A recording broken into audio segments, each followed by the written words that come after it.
Article 396 of fourth-class contraventions. The person who, by any means, including through any information and communication technologies, utters expressions of discredit or dishonor against another, whether through violent, aggressive, vulgar, or hostile language. So on June 20th, 2024, a woman human rights defender, Rocio Basitdas, faced a hearing under a defamation case filed by China Road and Bridge Corporation, CRBC. The case concerns her defense of a public cultural heritage site in Ecuador's capital, Quito, currently being considered for a business complex. Defamation offenses in Ecuador fall under the criminal code, meaning the woman human rights defender could face a prison sentence if found guilty. Where's a democratic American president? Welcome to the underbelly. In this video, the channel targets Ecuador's criminal defamation laws. These laws effectively shut down affected individuals and protect criminals. Free speech is banned and criminalized. Another person's words have to be offensive rather than truthful. Personal insults can be a criminal offense. For us from countries that have free speech, giving up that fundamental right to live in Ecuador further disenfranchises us in a place rife with violence and criminals. Is Noboa just another Uncle Sam? Looking like the Godfather, Alvaro Noboa had a litany of reported crimes but was never held accountable. Here's a few excerpts from Wiki. Violent campaigns violating workers' rights. Child labor violations as young as 8 years. Exposure to dangerous chemicals and forced labor. Union destroyer and shot his workers. A 2005 investigation uncovered 99 companies in Ecuador registered to fictitious addresses. All were associated with Noboa's business. The shell companies were used to dodge labor obligations. Now this is interesting when you look at the failed referendum on the change of the labor code that Noboa tried. Tax evasion of tens of millions. A judge in New York has recommended 9.96, there's those numbers, $1 million default judgment. Speaking of taxes, who's the most extensive tax dodger in Ecuador? The Noboa Group, of course. Was the Americans' first presidential act to tweak the tax codes to benefit the Noboa Group and business associate? Corporate tax charity at its finest, you say? The Center for Economic and Policy Research reported on December 8, 2003, Noboa's tax amnesty in particular has caused controversy, including objections to a conflict of interest. Group Noboa, the company belonging to the president's family, is Ecuador's #1 debtor to the IRS.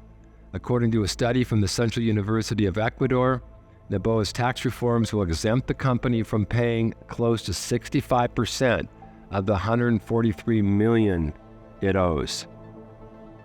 The Americans' next legislative act was to turn the clock back and criminalize micropossession and microdealing. Reported by Talking Drugs on February 15, 2024, the table is nothing more than a legal tool for judges to differentiate between consumers and traffickers, Professor Avila at the Faculty of Law at the Universidad Adina Simon Bolivar told Talking Drugs. Through TikTok, Noboa shared a video in which he announced that the drug tables promote consumption in children and adolescents with no evidence to back his claim. He called for their abolition. Noboa's position is short-sighted, superficial, irresponsible, and ineffective. The only thing he will achieve is to increase the prison population with the most vulnerable people. Noboa should, instead, promote mechanisms for understanding the table, says Professor Avila. The absence of social justice policy and a violent battle against crime is an excellent danger for Ecuador, especially when there are no technical institutions in place to ensure the government is making informed and evidence-based drug policies. When you look at criminal policies, the measures Noboa is taking are partial and isolated from the central problem, the absence of social inclusion policies. He wants to put up temporary barges, Professor Avila said, referring to another of Noboa's campaign proposals, the famous floating prisons, to fix overcrowding. Ecuador's shock doctrine referendum on ISDS, reported on bilateral.org March 11, 2024. We should underline what's happening here. Noboa is using the cover of internal conflict to bring in investor-state Dispute Settlement, ISDS, back to Ecuador in what a former constitutional court member calls a democratic disaster. The shock doctrine type move appears to have the full support of Canadian trade officials as they prepare to launch free trade talks with Ecuador, as well as Canada's Quito-based ambassador, Stephen Potter. Some of Noboa's controversies. This is from Evidency, reported on November 11th, 2023. Daniel Noboa has faced other controversies related to political choices and non-transparent business activities. In 2022, Ecuador's Congress opened an investigation into a trip of the country's delegation of Ecuador's legislators to Russia financed entirely by Daniel Noboa. Over 20 NGOs have accused the new president of tax evasion between 2009 and 13. Now let's remember Noboa is 20 at this time. In addition, a recent investigation by the Brazilian daily Folha de Sao Paulo revealed that Noboa was the direct beneficiary of at least 3 offshore companies registered in Panama, a notorious tax haven, which he inherited from his father. Supported by data from the Ecuadorian government, the article states that the firms had transferred hundreds of thousands of US dollars to Ecuadorian companies in the Noboa group. Had it been proven true, Noboa would have been disqualified from the presidential race for violating the electoral law.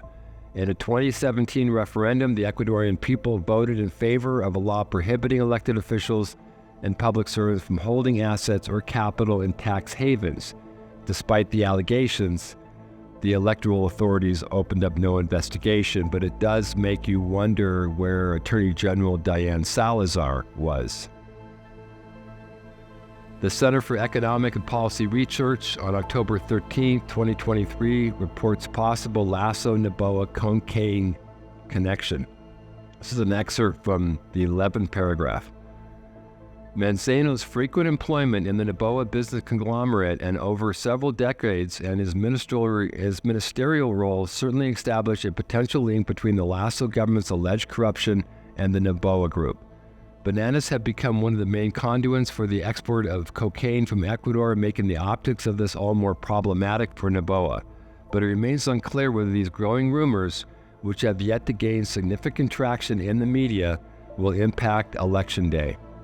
The 11-question referendum could have included criminal defamation. Instead, the American, Noboa, attempted to legalize gambling, usher back in international arbitration, and toy with the labor code to marginalize Ecuadorians further.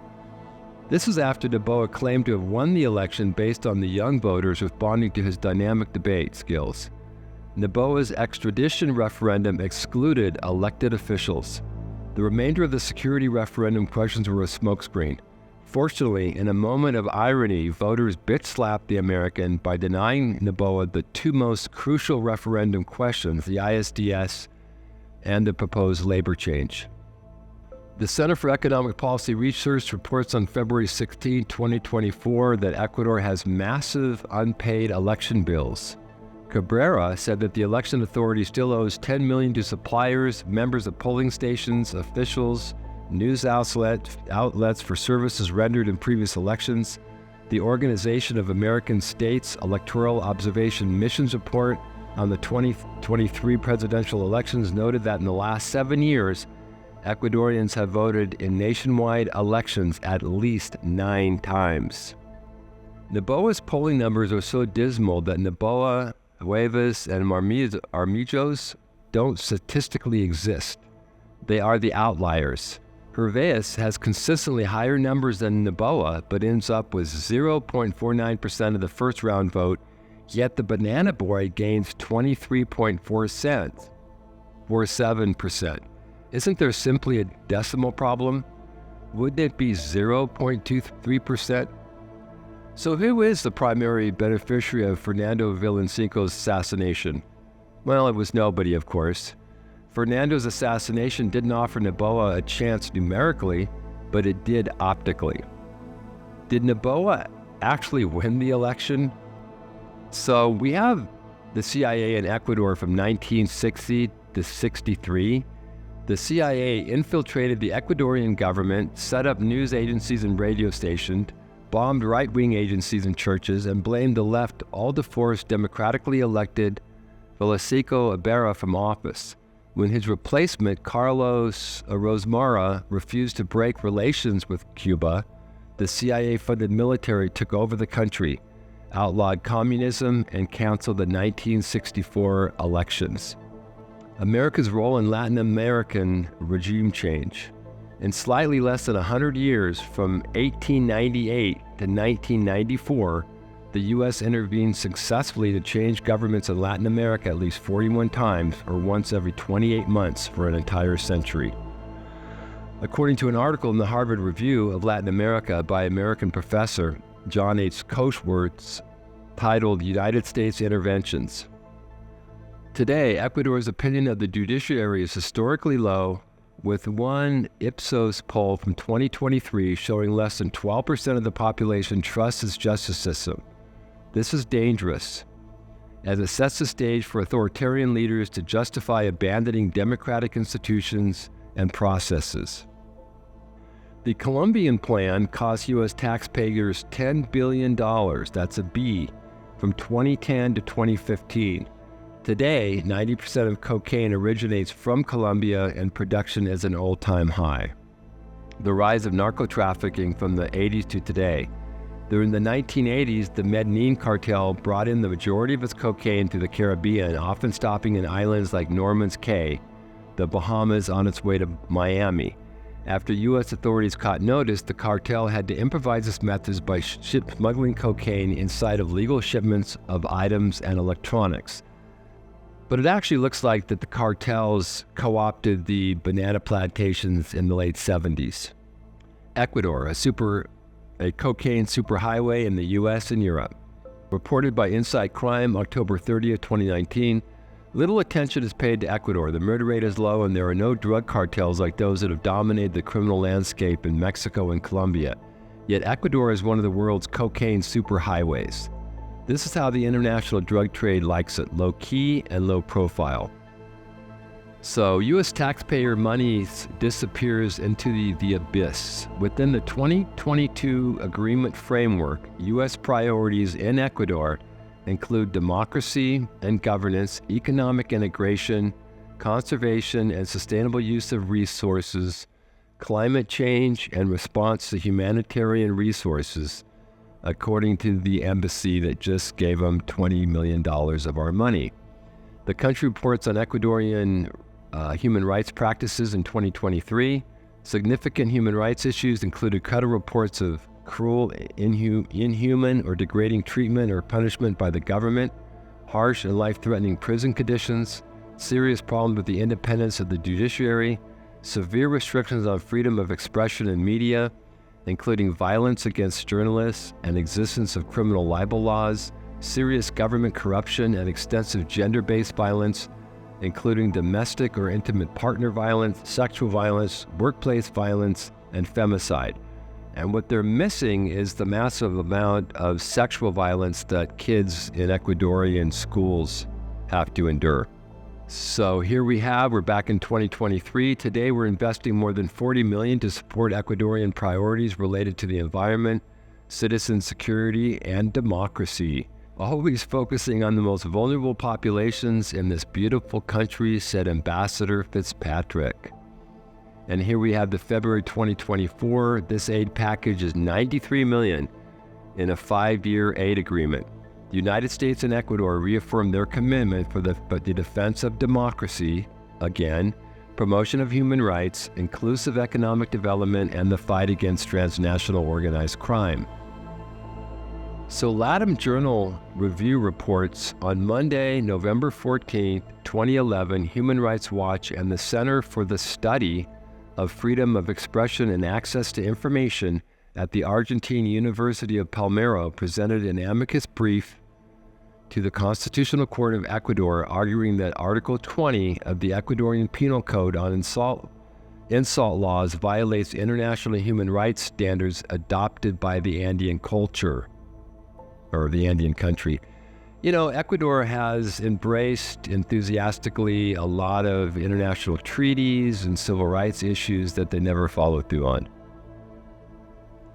Presidents and vice presidents flee Ecuador to escape criminal charges. It's a gentleman's club. Moreno went to Miami and now Paraguay. Carrera is in Belgium and Lasso is in Miami.